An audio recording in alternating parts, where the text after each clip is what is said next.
Multiverse. Are there infinite of them? How did it all begin? Do they all have different properties? So at the beginning, how was even a universe created? Before it even existed, there were these quantum fluctuations in the vacuum state. They gave rise to heat and energy changes, and as a result, there was the Big Bang. Every particle so formed, the space, the time, everything was expanding, but at different rates. So in this graph of universe, the peak shows exponential expansion which gradually ebbs out, and the lower part shows comparatively slower expansion of the universe. So then how is multiverse created from just one universe? So there is this large universe, and in it different parts expand differently. Some, let's say part A, expands faster than part B. So part A splits from that universe and goes on its own path, forming another universe. And similar happens in the case of part B.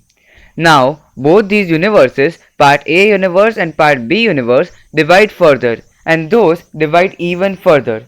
This leads to a picture like a fractal. In this graph, the different colors indicate different universes of different kinds.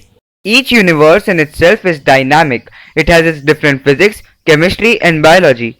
We live in this universe just because it is suitable for us. So are there infinite number of universes?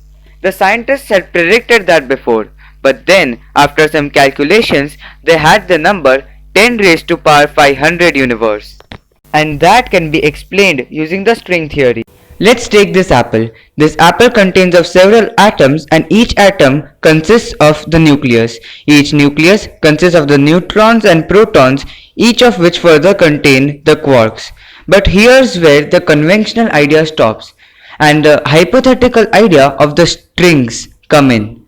These vibrational strings vibrate differently to produce different elementary particles. Now, according to the superstring theory, there must be 6 to 7 extra dimensions in the microscopic world. For instance, look at that cable wire. It appears as if it is one-dimensional to us, but for the ants, it is a three-dimensional spheroid.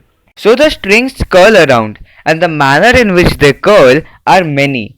So for each kind of curl they do, there is a separate universe. So for each 10 raised to power 500 curls in which the strings can fold, there are 10 raised to power 500 universe. Now this classical theory of multiverse is greatly opposed by the quantum theory.